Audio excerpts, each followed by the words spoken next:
So this is our first video where we are attempting to make a somewhat mad-libbed game prompt from this year's Origins. So the prompt was... So to explain, if you don't know what we did, we had a fill in the blank,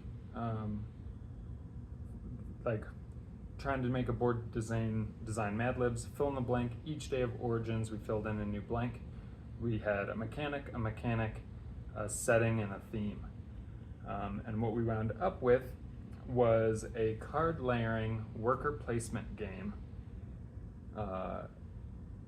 set in a rat-infested sewer about opera, or opera, needed to be a part of it as well. Yes. So that'll be interesting. So we're gonna just kind of, to have some fun, just experiment with some different ideas, see if there's a game in it that we could maybe design, and even possibly put up some play-testable print-and-play files for anyone who is feeling ambitious, yeah. or really likes rat operas, as the case may be. To start with, I just want to talk a little bit about what those mechanics are. So card layering could mean a lot of different things, but as it was explained to us by the gentleman who put the suggestion in the basket, he was thinking something a lot like Canvas, or what was the one he mentioned? Mistvale, I think was Mistvale, yeah. Yeah, I think that was the one he mentioned. So it's where you have transparencies, somewhat like these, and you can see in our top-down view, where it's not just putting two opaque cards on top of each other in order to create a tableau. You're actually layering cards such that what is seen underneath comes through, and there's a gamified aspect to that effect. So we can, as we were explaining some of our ideas, we can talk a little bit more about how that might work. Then worker placement, for any of you who may not be familiar, if you want to... So worker placement being you have a certain number of workers, you place them on spots in order to take actions. Generally, there's a variety of ways you could go about it, but you're placing workers on spaces to do things. Placing your worker on that space may limit it so that other people may not be able to take that space. But effectively, you have a certain number of units to put on a certain number of spaces to do things. And there's been a lot of games that have messed with that in a variety of ways, but generally that is worker placement. Okay, and then opera is opera, and rats are rats, so we've got that going. I think what we wanted to do, both of us were sort of brainstorming independently, and we wanted to maybe, in presenting our ideas to you, present our ideas to each other a little bit. Yes, we have not talked about our own ideas to each other yet. So we'll see, maybe we decide that Shadow's idea is terrible and my idea is awesome, and we're just gonna do my idea. Or maybe in the less likely scenario, we decide they both have merit and we'll just build them next to each other. Yes. Apparently the not possible situation is that her idea doesn't have merit. Accurate. Very accurate. But anyway, so I guess, do you want to start or can I dive in? Go ahead and dive in. All right, I'm going to dive in. So, full disclosure, very raw. But here, I'm going to use this top-down view to kind of explain a little bit what I was picturing when I thought of layering. And here, I'm going to, hopefully this marker works, but let's just imagine like a sheet of music. This is a perfectly drawn sheet of music, as you can see. And the sheet of music is going to have music notes on it, like so. I don't remember what music notes look like. I swear I used to play an instrument. As you can see, I am professional. In my mind, this is essentially your board. You have a series of cards that are depicting these sheets of music, and these cards are on these transparencies. So you might put them next to each other as so, and they might, each of them have maybe a starting symbol. Here, actually, let me try this. I'm gonna get rid of the symbols that I did. I'm gonna do just the sheet of music. Even better than the first time. And then we lay the cards over this sheet. So maybe we have like a rollout sheet, and we lay our cards down, and each of these cards has these notes on it. So this one might have that note. This one might have this symbol. Like, they're not necessarily complete. And then in playing the game, the way I see the card layering effect coming in is, let's pretend I layer this on and it turns that note into this, but only in layering them on. Or I could layer it somewhere like here, or I guess here. I would have to, I don't know, now that this is where I'm starting to get a little mixed up. I need to remember how music works. Yeah. But I'm seeing it basically as like, you are creating the music notes on the music sheet by layering different note components on top of each other, so it kind of matters which card you choose to put where. Mm-hmm. And it's possible too that the cards don't have to layer 100% on top of each other. Like, you could drop them down. So like, if I were to play this one on here, it wouldn't, I could maybe put it up like that, or I could put it somewhere else, depending. And you know, maybe that means that you wouldn't necessarily be able to put any card any place. But this is sort of the initial raw idea that I'm working with. The other element, the worker placement part of this, is that if we look at this as a sheet of music, and then underneath the sheet of music we have, again, masterful artwork. We have our piano keys. We'll call them, as I'm sure Beethoven did before us, piano key 1, 2, 3, and 4. Now let's say we want to trigger a certain note. We've got a note here, we've got a bunch of imaginary notes there, like this note, which is totally a note and not just not a note. And now we want to trigger certain lines in our sheet music. And we do that by placing our workers on the piano keys. So like, the idea is these rats have found a giant piano in the sewer and they are trying to play a piece of music. So I can hear what you're all thinking. How is this a game? So I think this is my attempt at marrying all of the sort of disparate components. We've got our giant piano, we've got our rats who are playing the keys. This is the worker placement component. This is the card layering component. Ultimately, I was thinking that, you know, if you played on a note that was not legitimate, or like if you were in a location where there is no legitimate note to be played, then maybe you don't score. Maybe you have to score where you are able to create certain combinations that have value in a musical sense. So like, this is an actual note, so that would score something. But then if you layer on top of it, it scores more for the number of cards that are working into the note or something like that. And it's purely a matter of trying to get the most points. Now there's a lot of other layers that would go into a game like this. This is just kind of my raw initial kind of brain dump of how we might put those components together. So I just see like the music sheet is the board, and the music keys is the placements, and the rats is the workers. I don't know. You look highly skeptical, Shadow. No, I'm not skeptical at all. Go Honestly, ahead and blow us away. I find it really interesting that we had some similar components. I mean, makes sense to some degree. So I'm gonna give you a fresh piece. mine, very different style of game. You get a hunch. Mine actually wound up being a 4X game. What? This is way too complicated. It is We're very talking about complicated. rats. Yes, rats. All right, so Here are your transparencies. mine does have music, and it uses kind of a similar to what you were doing there. But I also took the opera side of things in the sense of a space opera, but this is a sewer opera. Space. You mean like a soap opera? Yeah. Space but opera. but this is a sewer opera, so more like a soap opera. Ooh. The artwork could get really fun with that one. So 4X, right? You have your exploration, exploitation, expansion, and extermination, I believe. So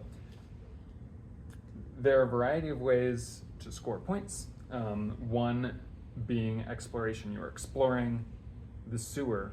So an action you can take can explore the sewer to discover stuff, new sewer paths, a stair to the surface where you can raid a pizza joint, variety of things. But there's exploration. You are exploring the sewer. Exploitation. You're generating resources. Whether that's tiles that you have flipped over and you have a worker there. You should use the visual. Well, I will. Okay, I don't want to draw out the whole sewer. That'll take time. But yeah, so you are generating resources based off where your workers may be, your rats. You are expansion. That's maybe building new buildings.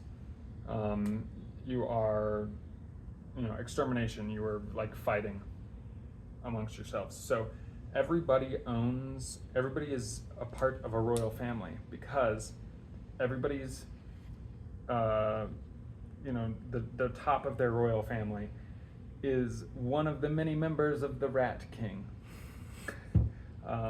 Everybody's top person is intertwined in their tails. If you're not familiar with the Rat King, the idea is that all of these rats got their tails tangled together, and that is a Rat King. And so everybody who is playing has a member of their family as a part of the Rat King. So there's intrigue and stuff amongst the royal families. You are trying to gain favor with the Rat King or potentially intermingle with the prince or princess of somebody else's family. But in the meantime, the way you take these actions is similar to actually what you were doing here. You have your musical staff, and there's a move section, a generate, a spend, so use those resources to build or buy something, and then interact, as in, I didn't have a better word than that, but there's a better word than that. That's how you gain favor from the Rat King or interact with the members of the other royal court. And in the meantime, we are placing cards to make musical notes down, and that'll be, okay, so this card that we placed, wrong thing, gave a move note and an interact note. And these could be, my thought was to keep it simple. We do quarter notes, half notes, and whole notes. But a lot of this may change through game design. I don't actually remember how to make a half note. We are so bad at this. I know, part. it's been so long. But let's just say this is a quarter note as well. That was not even a quarter note, that was a eighth note, which wasn't a part of this. But, so, we have, a card that makes notes. Later, another card might go on top of it to add more notes, but you'll place cards there, and then I would place a worker that moved down the move track and activated, okay, I get to activate so many moves this turn. That's how I explore. I get to do so many interacts this turn. That's how I would do the intrigue portion of it and the interacting with the royal court to gain favor. Maybe that gives multipliers to the victory points. Or maybe that allows me to affect somebody else's player board. I haven't yet decided whether this would be a shared player board in the middle, and the workers you place are just on this, or if everybody has their own player board, and then the workers are where, they need to be out there to generate income or to be in a spot where they can explore, or in a spot where they can interact with somebody else's. Just to put it yeah, better. sorry. And so, effectively, yeah, there would be ways to do all of those actions. There would be cards that, shifting final objective cards, so you know, you get so many points if you have favor with all of the families, or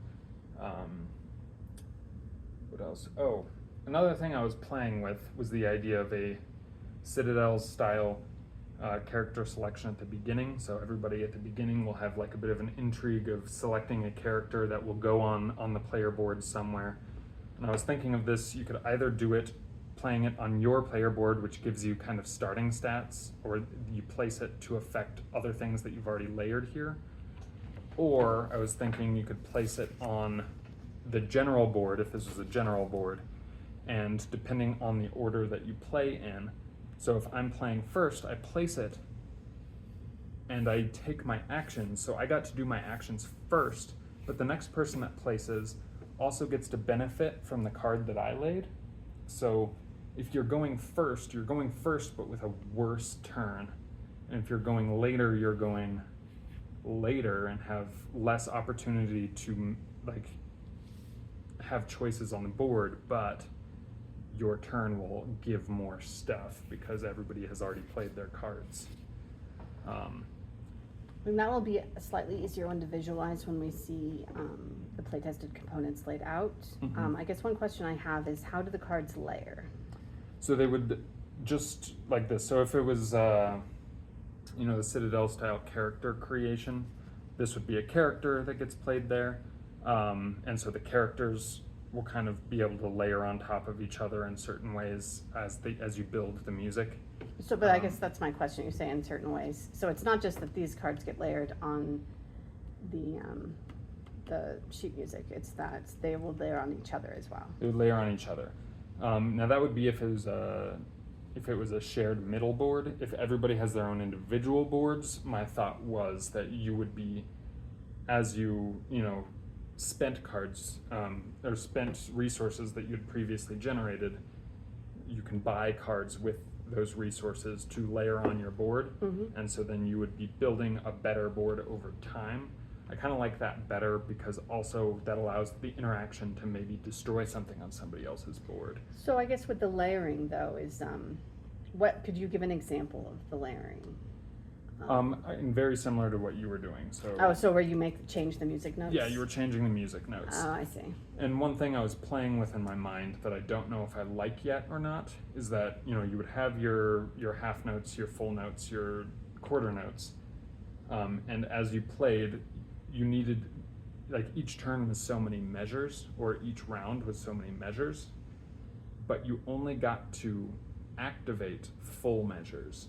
So like you might put a full note down and that's a full measure and that's going to make that occur, but now you only have one action for that measure. Whereas if you put down a quarter note, that might not act right away, but down the line, if you can build a full measure of quarter notes, now that measure gives you 4 things. So now I'm trying to think back to when I was in choir and stuff, and and I knew how to read music, and there was the clef at the beginning, and it would set the measure, it would set the number of notes per measure. Yeah. Per measure. What if the asymmetric, you're talking about like everyone starts with maybe a different character, what if the asymmetric gameplay somewhat was informed by that? Or, I mean, I don't know, that might, you know, like people could have slightly different sort of starting values for like what their measures are worth, quote unquote. The like time signature? Yeah. See, you have all the language that I forgot. So I'm glad that you're here. Yeah, I thought about playing into that. I love the idea of it, part of it, and the reason I went down, because originally I was looking at like 8th notes as well, and maybe 16th notes. The problem there being, I don't want to make it overly complicated. It's already complicated as a 4X game. That's fair. But certainly worth playing with. I thought about also possibly introducing the bass clef, but I don't know, that might be introducing too much as well. So here's a thought. Yeah. Sorry, I No, want to go let you ahead. finish, but I was kind of thinking of something in conjunction with like where ours sort of meet. Mm-hmm. Just out of curiosity. So we've got our sheet music, right? And we've got Mhm. our measures here. Got my lines. So you have it so they're triggering different lines, like different tones on the sheet music. Yeah. What if they were triggering the measures? What if those were the things that had these 4x abilities? I think that could certainly work. That would certainly play the card layering in a little bit more. The difficult part would be if I play a card, I can really only affect one measure with that card.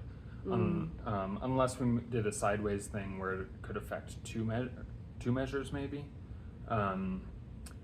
So like me playing a card first, I'm obviously going to trigger that measure. Whereas this one I liked, you could, the card you play maybe can affect multiple lines. I also liked the idea of if you played it to where it was on the line, so FACE, I might have that backwards. I think I do. I think it goes that way. We've got some homework to do before our next yeah. video. I can't remember the notes on the lines themselves actually, but if it were on the line, then this note gets triggered on either. On either, so you can do both abilities, is what you're saying? No, more so that if I play it, if it gets played there, and maybe they were spaced in a certain way where some of them will be on one, then me taking a move activates that, but it also helped whoever takes that generate. Oh, but that's if this is a shared thing. If it was a shared Yeah, thing, yeah. Well, the thing I was thinking in terms of your concern over you'd only be able to play to one measure at a time is if you had sort of free form use of where these cards went. That's true. Where you could do it here or you could do it here, because maybe there's something over here you want to layer, like you could do it in between the measures. I mean, I think it could go either way. I just felt like this was a clean delineation based on the nature of the sheet music itself. And now I'm thinking with mine, like maybe it's not that you trigger the workers under here like they're the piano keys. Now I'm wondering if the different notes, like the keys relate to maybe different of the, A, B, C, so on. And so based on what key you're using, you trigger different lines here across your measures. Does that make sense? It does, yeah. So the idea is that the notes, the worker placement aspect, at least for mine, would be, instead of triggering one of these, like I was initially saying, you're triggering something on this like shared piano type thing or what have you, and it triggers a certain color, which is a certain color note or a certain color line. So the idea is whatever lines may be naturally associated with certain categories or certain parts of a piano would be associated with that particular worker placement spot, but obviously probably way more overly simplified since we're all not actually playing piano. God knows that with my deep understanding of music, I would be amazing at it. But yeah, I don't know. Sorry, I was just thinking about yours in the context of mine a little bit, just to see how that part overlaps. I do think that where we stray very differently would be that, mine's very focused on just manipulation of this part, and you've kind of got this more 4x thing going on with the other abilities. Yeah. Also, your lore is on point. I drew a picture. Right? I drew a picture of what I imagined to be a rat opera, like a soap opera. I mean, it's rough. You can see she's like this. Yeah. But also, I was like, maybe her lover's in the window, but then I just didn't want to go to the effort, so. That's fair. Yeah. But I digress. It's very story rich, is what I'm trying to say. Yeah, I know, right? Yeah, so I guess, sorry, I totally cut into, no, it's okay. because, I just needed to talk about me some more, but was there anything else you wanted to add on yours? No, I mean, there's a lot of different ways that it could go, but the general idea is that you are affecting a musical staff, whether it's individual or shared, and then the actions that you take can trigger a certain number of notes. You won't be able to always do all of them. You kind of have to pick. But you'll trigger notes based off how it was built out. And those notes that you trigger will allow you to, that'll affect your movements based off where your rats are placed On the in the board. sewer. In the sewer, okay. So it seems like this part of it, we have, so the worker placement part is where you put them here, or it's where you put them out there using these abilities? I was going back and forth on that. It could be either. I think I like a little bit more where it's out there, and it's just these abilities you can use for your rats that are out there, but then depending on where they are out there, that is what affects it. Now, the thing I'm struggling with is if it's based on where the rats are in the sewer, it almost feels a little bit more like area control and movement based rather than worker placement per se. So that's where I'm kind of struggling. Feels a little like Scythe. Yeah, a little bit. Yeah, I mean, I think it's a hard one to tackle without actually prototyping it out, and maybe that's the next step for both of us. Yeah. To get a better visual out there so we can see how it all interacts. I don't know, what are your thoughts? Yeah, I think that would probably be the next step. I would try to keep this as simple as possible in the prototype. The one nice thing about yours is seems a lot simpler to prototype than mine, and balance. I want to keep this as simple as possible, says the guy who made a 4X game. Yeah. I think it seems like we've got a shared sort of core idea of how the card layering could work. Mm-hmm. I think mine's much more focused on the card layering and the staff tableau as the core table presence, and yours is more focused on that as a player mat to interact with the table. Yeah. Which, I mean, either works, but there are very different approaches. I would be interested just to see us both kind of take these to the next step and try to bring sort of a raw prototype that we can play around with to the next video. Yeah, I'm down. Yeah. Sounds good. I mean, so I guess we settled on we're going to each go in our own direction. But now I have to really level up my backstory.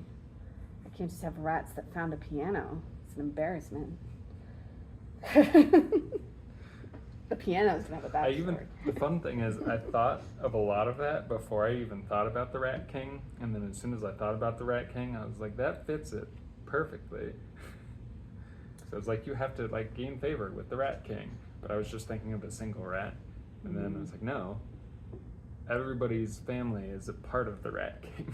This is getting intense. No. Oh man, I'm gonna bring it so hard with my backstory on the next one. It's gonna scare everybody. All right. Well, that was take one. We are, like I said, just brainstorming in this stage, and I think our next video we're gonna try to actually show some prototypes, really rough prototypes. Yeah, nothing prototypes nonetheless. Fancy. Yeah. Well, at least Right. I'll bring a raw prototype. You'll probably bring something 3D printed. Don't forget to check out our website and follow us on socials to see our upcoming projects and events.